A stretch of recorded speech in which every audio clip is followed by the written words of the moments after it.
मेरे ऊपर में इतना बड़ा दायित्व है तो काम तो करना है। जिन लोगों ने ह्यूमिलेशन किया, जिन लोगों ने बाबा साहब को अनटचेबल बनाया, रिजेक्ट किया, बाबा साहब को हराया, उसको भी मैं एक पॉलिटिकली इसका जवाब देना चाहता हूं और इसका बदला भी लूंगा। हम लोग, मैं बौद्ध हूं मगर सबके लिए हूं। बाबा साहब अम्बेडकर के बाद मैं इस देश का एक बौद्ध कैबिनेट मंत्री होने के नाते ये मेरा एक दायित्व बनता है कि बाबा साहब अम्बेडकर जी का जो जो काम किए हैं अधूरा है या उनके बताए हुए रास्ते पर चलने के लिए क्या क्या काम करना चाहिए, ये सब विषय को सोचना ये मेरा दायित्व है। क्योंकि मैं ही अकेला इस देश का बौद्ध कैबिनेट मंत्री है, तो मैं नहीं सोचूंगा तो फिर कौन सोचेगा। भारत सरकार में कैबिनेट में बैठ करके हम लोग काम करते हैं, तो प्रधानमंत्री मोदी जी के वजह से आज एक बौद्ध को इस देश का लॉ मिनिस्टर बनाया, फिर इस देश का अल्पसंख्यक मंत्रालय का मंत्री बनाया, फिर पार्लियामेंट्री अफेयर्स का मंत्री बनाया। तो मेरे ऊपर में इतना बड़ा दायित्व है तो काम तो करना है। और साथ में मैंने देखा है कि ये चैत्य भूमि में और बहुत कुछ करना बाकी है।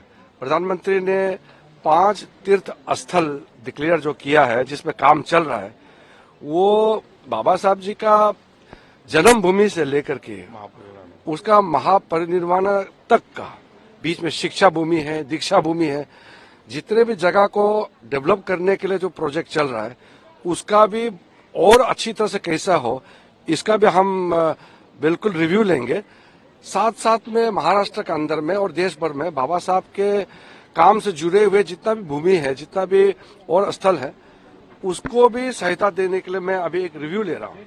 महाराष्ट्र सरकार की ओर से भी मेरा तरफ में पत्र आया है, लेटर आया है, और मैं भी यहाँ के मुख्यमंत्री उप मुख्यमंत्री से बात किया है कि बाबा साहब से जुड़े हुए जितने भी जगह है महाराष्ट्र के अंदर में उसको चयन करके हम लोग उसको विकसित करना है। तो बहुत काम है। आज तो सिर्फ मैं यहाँ नमन करने के लिए आया हूँ, पूजा करने के लिए आया हूँ। पॉलिटिकल विजिट नहीं है, लेकिन चुनाव नजदीक है।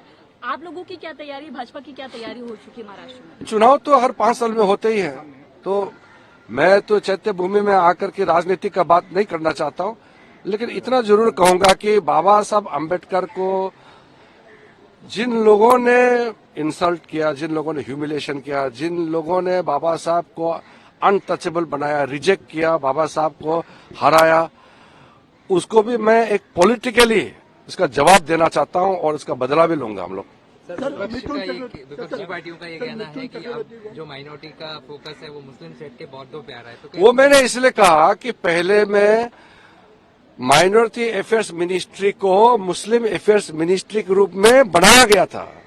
लोग ऐसे देखते थे कि माइनॉरिटी अफेयर्स मतलब मुस्लिम अफेयर्स, तो हमने इसको चेंज किया है।